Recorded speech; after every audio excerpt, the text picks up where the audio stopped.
I think we started 6 of 20 shooting. And part of that deficit wasn't like they were playing great defense. We just couldn't hit a shot. Simons came in. It was just like boom, boom, boom. Had those 2 crazy threes on the last 2 possessions of the first quarter, including the buzzer beater to tie it at 26. And that it was just like off to the races. I feel like you could make the perfect meme of rotating those 3 names. And you know the meme with like the mom holding the kid in the water while the one kid is drowning, and then there's like the skeleton at the very bottom. It's like the lawn tonight chair. it'd be Walsh is the one he's holding up, and it's Ugo and Shireman are the ones that are kind of drowning. And at the very bottom is Minot. Just got a deal going down with the 2 teams that basically control the next 5 years of Milwaukee draft assets. I don't know if that calls for the windy fingers, but it's interesting because, like I said, this trade might seem completely irrelevant on the surface, but we can connect dots on this program. That's kind of funny that those. Screws loose, they done stripped the bolts on them. Shoulda never sent them to pick up the work for me. Sprayed the park and had my shit inside the car. Marcus Smart Boy was shooting with a 36 on him. Said if he wasn't in the rush, they was all goners. All right. Greetings, Chudlings. Welcome to another episode of Chuddy's Corner.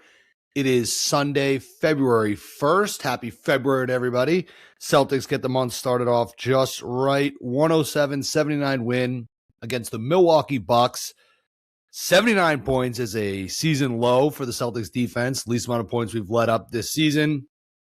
Bucks had, I'm not going to lie, Chud. In the first half of the first quarter, the Bucks had me there. But Celtics, this was like, I feel like this was like an energy game. Like, I don't even think we beat them necessarily on skill. It just was like, we just came with a different kind of energy. Jordan Walsh, Kada, we'll talk about all those guys. But before we do that, bring you in, Chud. How are you doing tonight? How did you feel about the game? I mean, doing well. Felt good about the game. And I forgot when we kind of previewed it last time until it started how the last game ended. I was reminded that was Queen Chuddy's birthday, so I didn't do the live pod. When we went to Milwaukee, Giannis was ruled out. I think we were on a big winning streak and went in there, and Kuzma was that a solo pod by me? Kind of took it to us. I think it was, yeah. Oh wow! Back in early December there, but I remember the Bucks kind of took it to us. Got a little chippy, kind of got in our head. Kuzma and Portis were talking a ton of shit, so I forgot that Kuzma was an absolute sicko against us and played like lights out. Yeah, until they started rehashing a little bit of that. Exactly. So I didn't really remember that till the first couple minutes of this game, where before I was like, oh, this is kind of like a nothing game. And then I was like, oh, no, we got to get our lick back. And then they start off winning 12-0. And Joe calls a timeout. I'm like, wait a minute. The Bucks are winning 12-0. And they're mentioning that win that the Bucks had over us was they only have 3 wins all season without Giannis. And that was one of them. So they're up 12-0. They're saying that stat. And I'm just like, Jesus, what's happening? And then from there, we won by 28, so add the 12, so we won the rest of the game after that timeout by 40. And I think that was much more indicative of where these 2 teams are at. It was just pure domination. So yeah, I guess the energy, for whatever reason, that you were talking about, didn't get the memo from tip-off, but whatever Joe said after that 12-0 run, first time out, they definitely got the message after that, because yeah, it was just an absolute demolition, and honestly just kind of a sad team to watch. That on the heels of the Kings the other night was like, oh my God, we are blessed to be. We're just wrecking franchises game by game. Yeah. Grim looking squad. Yeah, this I think we can talk. We'll definitely talk a little bit later about just like the Bucks. I don't want to. I made it clear in the last episode I'm sick of talking about the Giannis trade. So obviously, we'll maybe talk a little bit more about a finish touch on that. We can talk about the Bucks because I do feel like the Bucks are dead. The Bucks are no longer a worthy foe of ours. Like they're just dead. They're done. No, yeah. This was horrible. But I want to talk about some of the good stuff though from the Celtics. Yeah. I thought that first half, it's like the Neemias Queta post quarter was like what that was all about.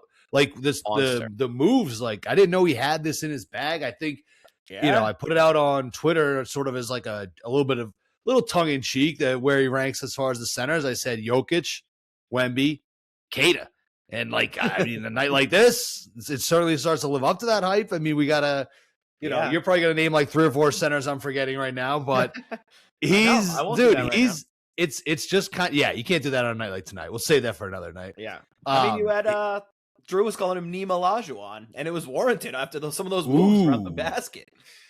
That's what he was saying. I feel like I couldn't understand. It was like he was saying Nima Lajuan. Yeah, I'm pretty sure. See, I couldn't. It was like one of those things where sometimes you hear a word and you're just like, I can't understand. Like it's like I don't And know then what words you're saying. once you heard it wrong, I didn't realize you were can't hear saying it. Neem space Elijah one. I was just hearing like Neem Elijah. I was like, what the hell? I'm That's pretty a sure great that's what you're nickname. saying. Yeah, I mean, it's a great yeah, nickname. Yeah, Scout was loving it. that's incredible. Yep. Yeah, I think he's kind of the story. I think towards the end of that first quarter, I think the second quarter, Walsh was just kind of everywhere. It was sort of like a Walsh. And he was just every place you needed him to be, he was there making hustle plays. Right. And the backdrop of all that is Simons is going off a little bit. Jaylen is just doing Jaylen things. Another 30-point night. He had 13 rebounds tonight. Just like it felt like one of those games where, again, no one person was just doing a ton of crazy stuff. It just felt like everywhere he needed the energy. Joe, I think, was making a lot of great calls in the lineups tonight. This was one of those nights where he lets, if you're playing well, if you're doing what you're supposed to do, you might play the whole game. You might not even come out. And I think it worked. I mean, again, this is a lowly Bucks team, but we've seen the Celtics come out slow on Sundays. They did come out slow this time. I think by the end, though, this was very enjoyable. So I just covered a lot of stuff. Where do you want to begin on that? Yeah, well, no, and I mean, I think the effort and talent piece that you hit on to start, like, part of it was effort and energy, part of it was talent too. Once that effort picked up, because there is just a huge talent gap between these two teams. Without Giannis on the floor, so that definitely played a role. But yeah, the way that the Celtics played, and you mentioned Kata just dominating that team. You take Giannis out of the mix. I mean, Bobby Portis, it's amazing that he's even still in the league, such a big part of the team, but he's obviously not like a big guy who's banging down low. And Miles Turner, same with him, which one of the reasons he's one of the guys now that the Bucks are, looking at blowing it up, people are wondering, well, they have no reason to keep Turner, and people talk about Turner. I look at him. I love the fact that he can space the floor. Sure, he can protect the rim, but he's just not a rebounder. He's not a guy who wants to bang down low. You saw Kata just abusing him down there over and over again. So, yeah, again, these are the kind of things you start to weigh. And it's like with his contract, I don't think it's worth I was just going to say more money for. What do they pay? What was his contract again? I want to say it's like 25 a year, something like that. I mean, they had to. The wave and stretch Dame just to get the money, so it's not a ton. 25 million a year, and he was just getting worked by Garza and Kata. Like that's awesome. Exactly. So demoralizing. Again, I understand the allure, obviously, of a floor spacing big like that, and he's a good shot blocker. But rebounding has just become such a huge part of the Celtics identity this season on both ends. So investing to me in a big who's not an elite rebounder just makes no sense. And again, I'm not saying like Turner, there's all these trade rumors, but I think you're just hearing speculation about all of these like starting level centers who might be available. And to me, a game like this is just like our front court just completely dominated them. I wouldn't want to see something like that. But anyway, that was a Kata point. You mentioned Simons. I thought it was really him at the end of the first quarter, because I think we started 6 of 20 shooting. And part of that deficit wasn't like they were playing great defense. We just couldn't hit a shot. Simons came in. It was just like boom, boom, boom. Had those 2 crazy threes on the last 2 possessions of the first quarter, including the buzzer beater to tie it at 26. And that it was just like off to the races from there. And it was interesting to see Pritchard ceding that last possession right to Simons, knowing like you've got the hot hand thing, and Simons rewarded him with like the sidestep 3. So it was kind of all clicking from there. And then Walsh, it felt like almost like a re-breakout, because you mentioned it started with hustle, and it was like that first offensive rebound found him, and from there, like you said, it was like every single effort play and loose ball was just finding him, and he was mixing other stuff because he had 2 incredible lefty dimes that were like highlight reel passes. One off the drive where it was like a pocket pass between the 2 guys in the pick and roll, perfectly hit Kata for like an easy layup. And then the other one driving, left his feet and threw the one-handed lefty pass to the corner to hit Hauser for like a in stride 3. Those are absolute dimes. So I feel like it's almost like no matter which one of these wing guys between Shireman and Walsh and Ugo gets kind of like the short end of the stick, we're always like, damn, like how is this guy playing so little? And then the other guy plays so well, and it's like, well, so again, I feel like Shireman, who was coming off arguably like his best game of the season, barely played tonight. But again, Walsh was so good, like you can't find any fault here. So it's kind of just settling in that it's like no guy's gonna claim this spot. It's just a rotating door almost between those 3 guys, and I'm kind of okay with it. I feel like you could make like the perfect meme of like rotating those 3 names. And the meme with like the mom holding the kid in the water while the one kid is drowning, and then there's like the skeleton at the very bottom. It's like the lawn tonight chair. it'd be Walsh is the one he's holding up, and it's like Ugo and Shireman are the ones that are kind of drowning. And at the very bottom is Minot, who just can't crack the lineup at all. For some reason, but again, like you said, it's who do you take minutes away from?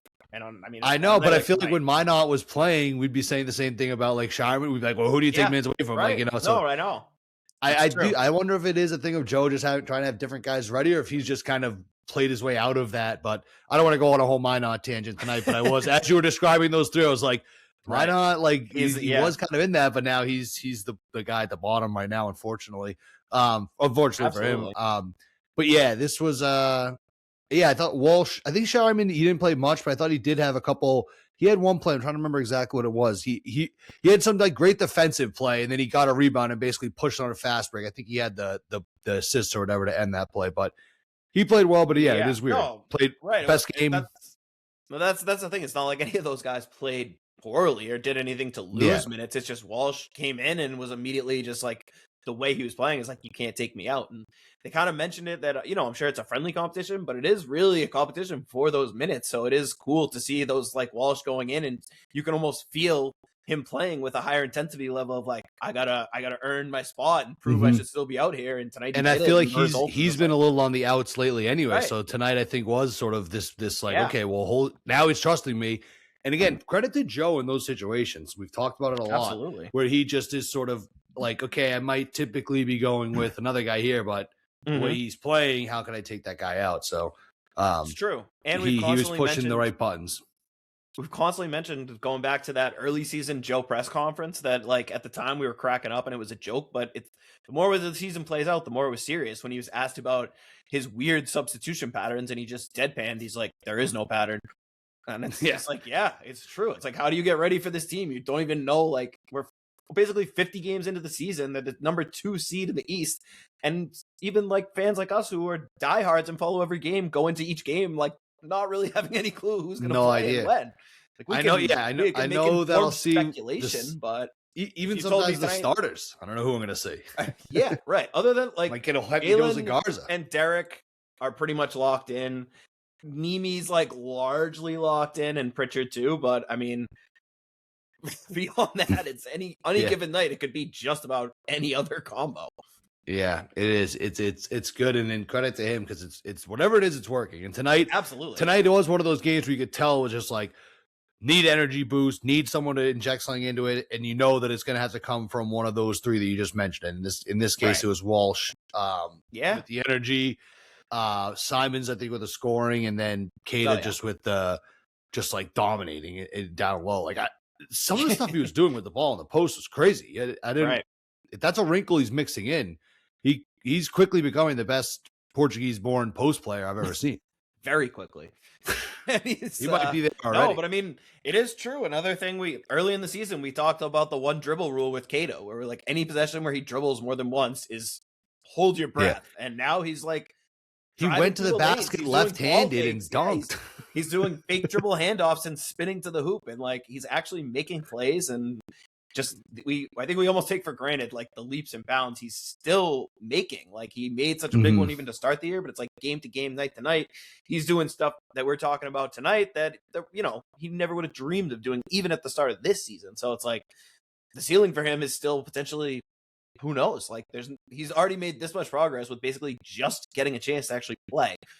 Why put a ceiling on it? So it's fun to watch. That's for sure. And I also think it's cool about those substitution patterns or lack thereof, depending on how you want to look at it, that like, I feel like almost every other time where you'll see this with another team, it's because things are going poorly and the coach is almost like grasping at straws and he's like adjusting, like, all right, this isn't working. Let me try this. Like almost like they're throwing shit at the wall. Whereas with Joe, it feels like the opposite. Things are working. He'll make a change that we're almost like, why is he doing that? And it's like, he's almost being proactive instead of reactive and getting out ahead of it. And it feels like all the times when he's made like kind of a drastic change, not drastic, but these little tweaks in the rotation where I feel like at first we've always kind of been like, that's weird. Why is this guy playing less? And then within a few games, we're just like, oh, well, now this new lineup is the best lineup in the history of the NBA. So it's like Joe knew what he was doing. But it is. And it's pretty funny too, because like you said, as fans, we're kind of like, any given week, you're going to say that one of these guys is like a great, like suddenly he's like a solid rotational player. And then it's like, and now it's like saying that about Minot. Now he's buried. And in 2 weeks, we have no idea.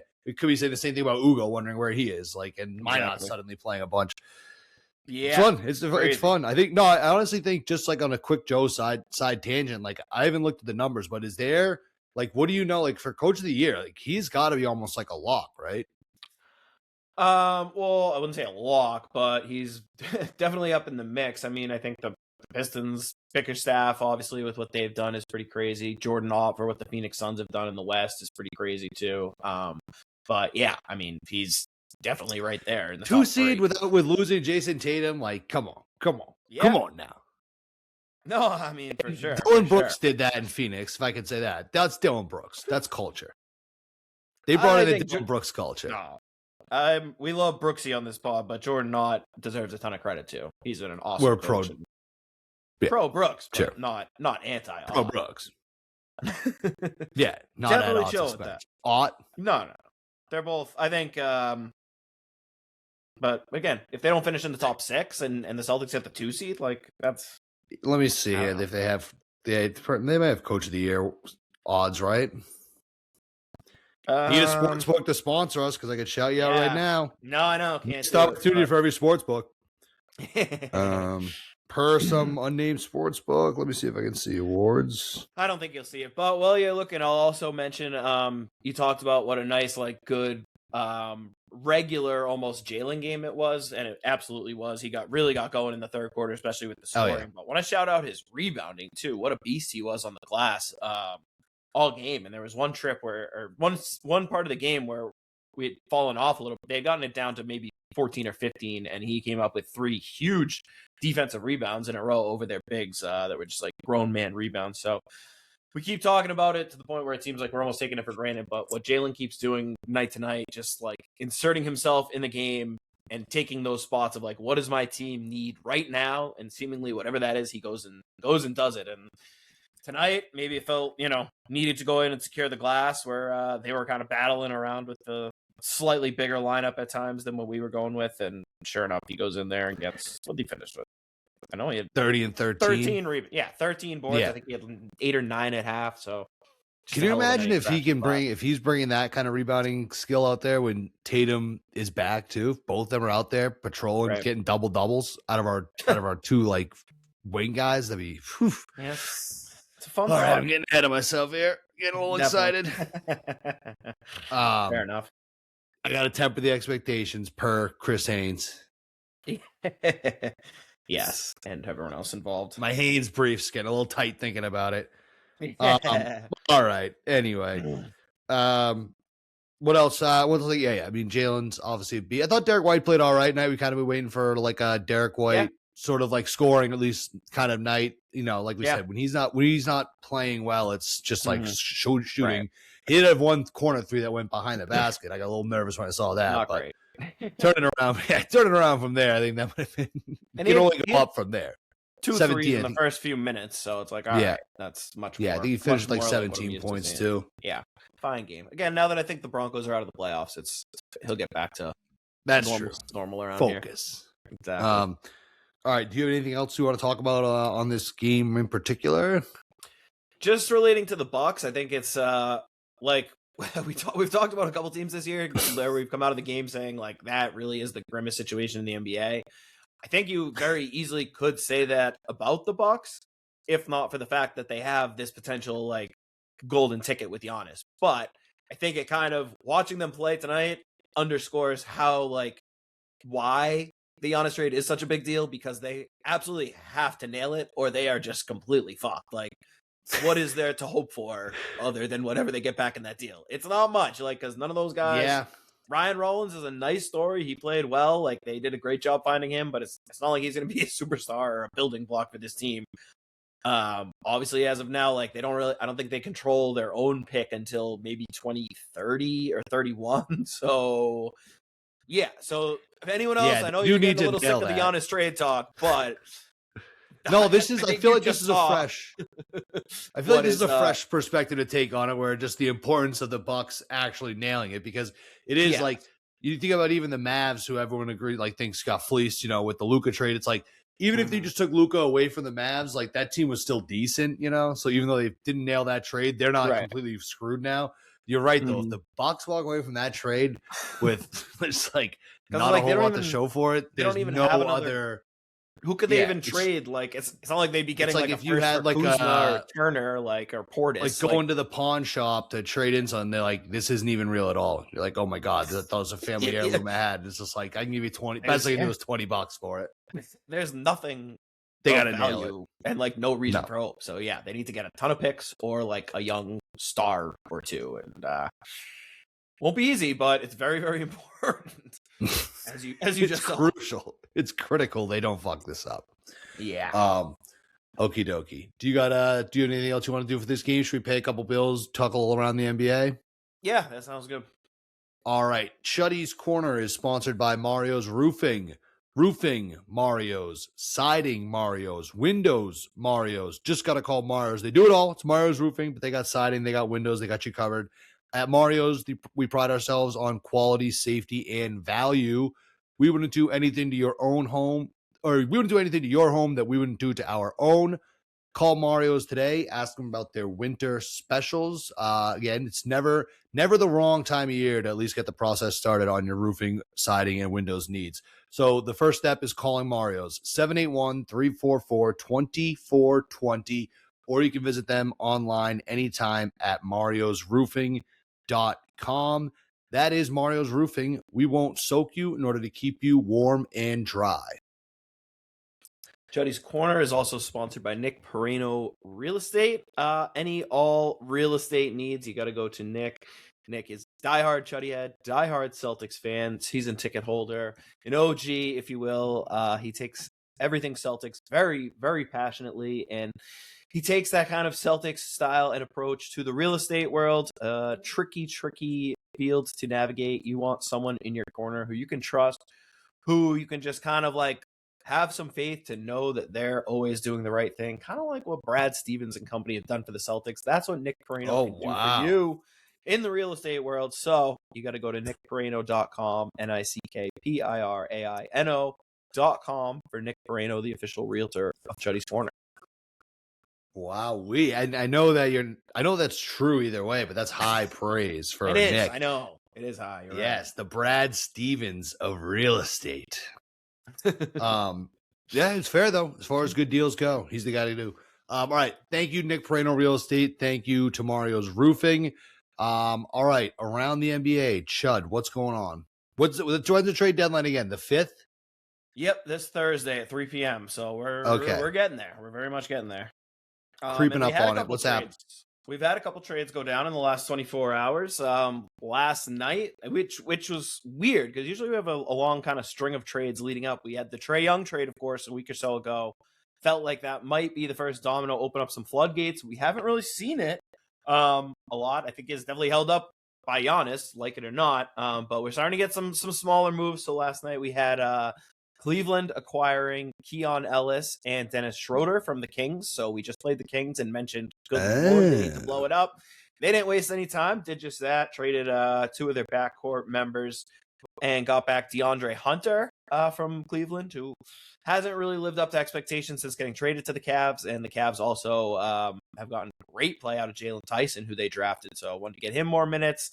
A little bit of a redundancy, got off Hunter's contract, and I think Schroeder could potentially help him out as a backup point guard. Keon Ellis, obviously the jewel of the package, as very, very good defender, decent offensive player. Is kind of one of those things, hard to tell exactly how good he is buried on the Kings, but the kind of guy you think could potentially really, really help a contender. So the Cavs, who've been surging of late, playing well, a good move for them, saved a ton of money in the process too. So if they are trying to line up for something bigger, this made that a lot more doable. The Kings also offloaded Dario Saric's contract in the deal, along with 2 seconds to the Bulls. Credit to the Bulls, a team we make fun of a lot, actually jumping in, taking on some bad money to get a couple assets, the kind of thing they really should have been doing for like a decade. So I was a little surprised to see them, but the Kings are making a trade. What's the Bulls owner name? The Bulls owner is rolling in that Derek Barry Reinsdorf. Yeah, he's rolling in the Derrick Rose retirement money, that extra money from the gate. He's feeling good. And again, like I said, I think he saw that the Kings were making a trade, and Chicago was like, "Oh, wow, we can't. We got to be part of this somehow." We gotta get involved. Yeah, there's no way the Kings are making a trade unless we're involved. So those are those two sides, and then from the Kings side, it's one of those things where it's like, what was the real mistake was probably signing Schroeder, which the second they signed that deal for $14 million a year or whatever for 3 years, we were like, what are they doing? Didn't even last half a season, obviously. So again, it's like they had to do this move, I guess, but it's pretty sad that they botched the asset of Ellis so badly that they essentially had to pay a little just to get off of him to get rid of some other bad contracts. Hunter, I think he's like 27 now. He's okay, maybe just a decent flyer. He's expiring next year, so not super exciting if you're the Kings, but at least I guess they're doing something. For the Cavs, I like those moves. I think Schroeder, Yeah. I think sometimes people scoff at Schroeder, but I think he's real solid. I think in that role that he'll be playing for that team. I do. Yeah. That's one of those kind of margin moves. There's always moves. There's the big moves that teams try to do, but if you're the Cavs, like they just kind of got to right the ship a little bit. I think that we saw what they were last year. I think they're kind of playing below that obviously now, but they might. They don't need to completely seismic. I think they just need something on the edges. So I actually like that move for the Cavs. And for the Kings, that sucks for Hunter to get traded to there, because then it's like, shit, they're trying to trade every bad player out. Like seems like I'm definitely one of the guys who's stuck here now. Like I'm like that. Yeah. That's got to be a tough realization. Although he's expiring contract, so I guess next year, 1 year out in California. Oh, well, really? So he has a whole other year. But he's going to be very tradable when he's expiring. I'm saying next year he'll be like a kind of trade asset. I suppose, yeah. That's tough. That's tough. That's a long time. It's not great, but I mean, he's got a chance to revive. I mean, fuck him. I don't really care actually that much, but fair. All right, and what else is going on? We had another trade this morning, even smaller. The Hawks traded Vit Krejci, who I actually like, decent swing player, solid shooter, for Atlanta, to the Blazers, who badly needed shooting, and they moved off of Duop Reith, decent backup center who's actually just got surgery now, out for the year, and a couple of. I don't believe you that any of those people are real people. Oh, Vit Krejci's legit. He's the only thing that kind of matters, if anything, in this deal. But no, I mean, the Blazers needed a shooter. They got a shooter. Also, of note, something that was pointed out after, I mean, interesting, we've got a deal going down with the two teams that basically control the next 5 years of Milwaukee's draft assets.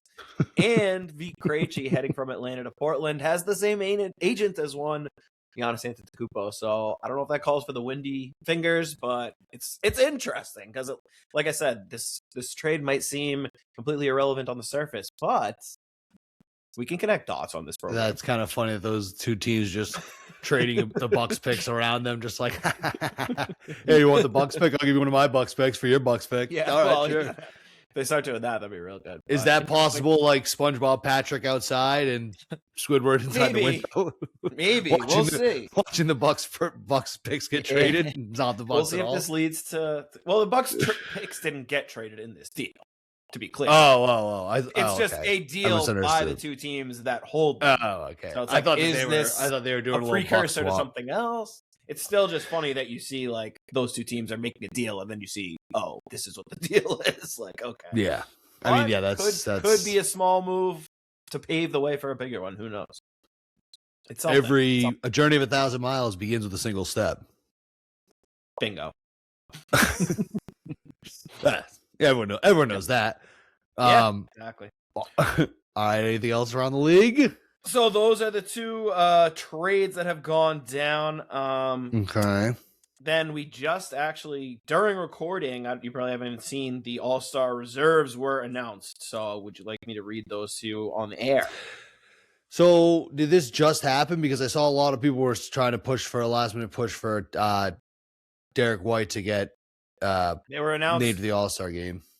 I don't know when the vote was finalized, but they were just announced within the last 20 minutes of real time. Okay, go ahead. Give me him. Feed me. So for the East All-Star reserves, we have Donovan Mitchell, Jaylen Johnson. Hold on. Let me get my my sheet for my picks. Yeah. Go ahead now. Okay, we got Donovan Mitchell, who I think we both had as a starter. Jaylen Johnson, Karl Anthony Towns, Pascal Siakam, Norman Powell, Scotty Barnes, Jalen Duren. Wow, a lot of I had Jalen Duren, I had Jalen Johnson, I had Cat, and I had Norm Powell as an honorable mention. I had Siakam as an honorable mention. Okay. So you said one name that I didn't mention at all there. Scotty, I think you had BI and I had Scotty, yeah. right? Yeah. Oh, yeah. I said I wasn't picking Scotty. That was a protest pick because he took Derek White's place a few years ago. Commissioner's pick. Gotcha. Okay. Bullshit. Yeah, because I mean, Scotty, I feel like he's been so good lately, and the Raptors have been awesome. So no D White. No D White. I mean, again, I feel like this year he had the chance, and he's brutal slump at the worst time. Honestly, it's not for me to yeah. I didn't want to say it, but I feel like when we did our picks, he had a real case, and since then he's kind of lost his spot to slumped at like the worst possible time.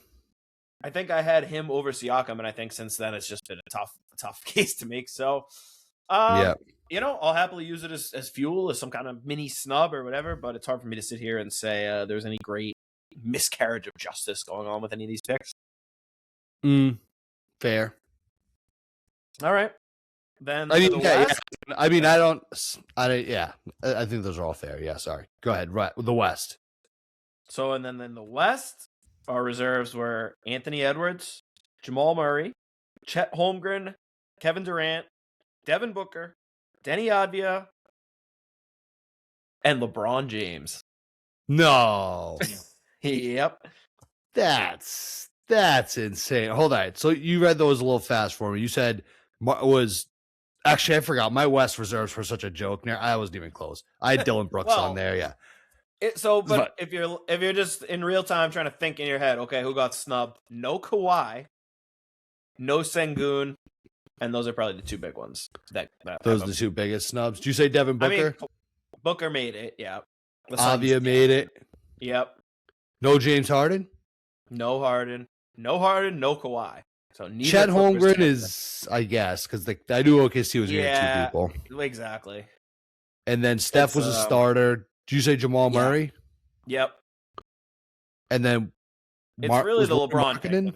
No Markkanen. No, they just sit him out too much, and they haven't won enough games. He's another guy. LeBron, that's crazy. How does this get picked? Coaches. Oh, all coaches. God, give me a break. The coaches choose the reserves. Yeah, I want names. All right, you might get that. Honestly, is this more smoke that this could be final season for LeBron? The Cavs video, the Pity All-Star pick. I think so. There was also another. Woj is now like the GM for St. Bonaventure. Remember he took that job? That's like what he went to his alma mater. He's the GM. But there was footage he was at the Cavs Lakers game recently, I think it was, and there's a video from like a fan in the front row yelling at him, and they're like, Woj, like, where's LeBron going next year? And he's just like, right here. So love that. Obviously, I'll still trust Woj. Like, that's as close to a Woj bomb as we've gotten in years. I'm saying retirement, not. I know. You said maybe coming to live back. Coming to Cleveland. The thing is, with LeBron, and we don't have to go on a whole thing on this, but like. Everyone's like, he obviously is going to have to do a farewell tour. He's such a this, such a this, such a that, like the egomaniac thing. Right. And it's like, I do feel like I feel like he might be reaching like the critical mass level where it shifts, where it's like him just retiring and shocking everyone would get people talking about him more than a tour. And he would be able to then be like, just like my body decided it for me. Like I didn't get to, because I think he knows if he doesn't, I mean, maybe he knows and doesn't care. Maybe he doesn't know. If he does like a farewell tour, it's going to get ragged on so much. Like so it's almost to the point where will people talk and care about him more if he does just walk away? Like shock everyone. Like, oh yeah, I'm done. And now he gets the pity pick. It's definitely interesting. It's definitely very interesting. And I mean, in his defense, it's not a pity pick. This isn't D Wade when he made it. This isn't Dirk when he made it. He's still barely a very good player. No, that's not true. It's a little ridiculous that he made it over like Kawhi and Sengun, but it's not a complete charity pick. Like, he's been one of the best 35 players in the league, 40 players in the league at worst. Like, he's been really, really good. I'm getting the 30 stats games. up. He's played in 30 games this season. Yeah, it's more than I would have thought. He's putting up 22, 6, and 7. 30 of they've played 47 games. Yeah. So he's missed. All right, fine. I mean, I suppose- I'm still totally in agreement that like those other guys completely got snubbed over him. I'm just saying we saw the commissioner put like He had a sick D-Wade game and like 2 Dirk nights on ago, there. and now he gets in the What? All-Star game. No, LeBron. he's had a very good season since coming. He didn't start the year. He was a little slow when he came back, and it was kind of awkward. He broke his The last 20 double-digit or so streak. He's games, washed. He's been awesome. Yeah, I mean, He hasn't even whatever. I had, don't he know. hasn't We're had not- double digits in over 1,000 games anymore. It's bullshit. Yeah, it's embarrassing. I agree. I think the one thing I guess I'll say I left on like the LeBron future thing is I think what's made it more of a question for him too is that it's become pretty clear like you can't come back to this Lakers team. Like that ship I think is just about sailed. So then Oh, it's yeah? like you yeah, I mean I would certainly That's the Scuddy. I believe you. I would be shocked. I mean, he can do, I guess, whatever they want, but I'm saying that ship has sailed. So if there's going to be a final farewell tour year, it's like, all right, well, realistically, are you willing to take like way, way below anything you've ever taken contract wise? Because otherwise, you're just signing on like a bad team that has cap space. You know what I mean? So it's like, if you want to have this in any way on your terms and with a team where you might be able to win, are you willing to take like the MLE or even a minimum or something? Which like I think it would be cool, I guess, and he should do that. Will he? I don't know. And then it's like, okay, what team does this actually make sense on? And I think Cleveland, as we mentioned, obviously. I think Miami always like maybe you never know, but I don't know. I think there still might be some like Pat Riley grudge holding there, so maybe that relationship isn't as good as some people think. I don't think And, going like- to Miami would really. I think if he goes to the Cavs, that's like a truly. Yeah, right. Yeah. And then if he wanted to stay out west, would he go to the Clippers or maybe even go to the Warriors? Like, but I don't know. Clippers Like, would I be can't- hilarious. I Warriors would be an absolute nursing home team. yeah, but I mean, are there any other teams like that realistically you could actually picture him doing this? Maybe Houston. Would he play with KD? Like me, I don't know. I was thinking about Houston, but I do think that he's a little bit like. Does he really want to have another jersey? Like he doesn't want to get to the point where he's completing Right. that like rainbow thing that people can do. Yeah. Because he's got. I mean, the Heat are the red. Heat and Cavs are kind of similar, so he's a little lucky there as far as the colors of the rainbow go. But I don't guess know. yeah, I Cavs guess make that- the most sense. That's just by like far too easy. And but then it's like, are both sides open? So again, I think this is more just when we start to speculate, is this actually the farewell tour? I think that's why, because if things don't kind of align perfectly and there aren't really that many places where it can, I Mhm. think he probably looks in the mirror and he's like, ugh, is this, maybe I just retire? That might be like better. I don't know. It'll be very interesting. Is he just such a sicko that he takes like $30 million to go play in like For the Nets. Charlotte? Yeah, like the Yeah. Nets, yeah, or something like that. Yeah, maybe. He just That'd be the funniest yeah. outcome, I think. Just The Knicks puts too up would a be funny. Shitload of stats on like a 30-win team. I mean, honestly, the Knicks with a veteran minimum, that wouldn't be Well, actually terrible either. Yeah. I mean, that's I would what- hate it. Would be great because we'd get to really hate him again, but Sure. we get to really fire up the hate engine. But I don't know. I think I hate the Lakers more than the Knicks personally, but I do, but we don't. To me, it's like the Lakers really like they only matter if we play them in the finals. You know, like the Knicks, I feel like it's like an all year long, like constantly thinking, "Fuck the Knicks." The Lakers Yeah. are the big rival, obviously. But I mean, I don't know. Like, when does what the Lakers do matter except for the finals? I still want them to lose. In terms of what? In the lexicon of NBA discourse, I'd say just mean like the thing that like bothers me like the most. Like if you have like you might have like an aunt you just like that Yeah. you see at Christmas and Christmas and Thanksgiving and that's all you have to deal with her. But then you also have like you might have like just I the get what cousin you're that's always saying, over your but- house pissing you off. Like I you're don't gonna hate him. for someone more. like myself who's engulfed in NBA discourse on different media outlets like 24/7. Lakers fans are awful. That's what I mean, and then they're unavoidable, and they're the center of the story no matter what. So it's not necessarily that they're playing the Celtics directly, but they're still always right there, at least in the Yeah. periphery at worst. So Yeah, I just think they're like inescapable. playing LeBron 4 times a year and Sure. competing for the East would be Definitely. it'd be grudgy. That's fair. But yeah, anyway, it's enough on LeBron. Yeah. Great for SEO, but that's enough on LeBron. Yeah, and I mean, again, they still got to break these rosters into 3 teams and make it work with 16 US, 8 world, and whatever else. So I'm sure like there's injuries. Like, I mean, who knows how injured Giannis is, if he'll play now or like whatever with some of these other guys. So some of these snubs, I'm sure like if they need another international guy, I'm sure Sengun will get in there. And if they need another American, I'm sure Kawhi will get in there. So who knows? So, yeah. All right. Interesting stuff, though, regardless. Beyond that, we just want to touch on a couple housekeeping items. Paul George, 25-game suspension for PED. What was he on? Said it was related to something he took for mental health. I don't know. I haven't seen exactly what it was, but it definitely wasn't like steroids or anything. So not sure. I've heard a few. So what the hell? What did he say? Like theories, but I don't know. They haven't said what the medication was. He said it's for mental health, but it's considered like a steroid by the league. I don't know exactly. Like it just banned substance. It's on the it's banned for whatever reason. Yeah, I don't know what it was. It might have been like ADHD meds. Like I don't know if he's taking like Adderall or something. Like ripping an Adderall before the game with no prescription. Like yeah, maybe I don't know. It's really kind of funny. I feel like he came back and like George and Embiid have actually been playing and like immediately just goes away with the drug test. There's a lot of good funny NBA Twitter stuff of saying like Paul George successfully completed one back-to-back and they like immediately tested him the next day. All right, like what's going on here?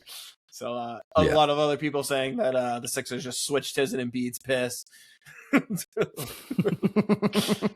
I don't know what's going on there, but the funny thing is that actually the Sixers had a fairly big financial issue where they were like $8 million over the luxury tax and they want to get out of it, and they're going to have to move a pretty sizable contract somehow because of the suspension. They get like $6 million in cap relief, so now they just have to trade a minimum or something to get out of it. So it actually helps Philly in a weird. I mean, it hurts them because Paul George actually has been playing well, and they don't have much after their top like 4 or 5 guys, and he's actually been one of them, despite obviously not living up to his contract.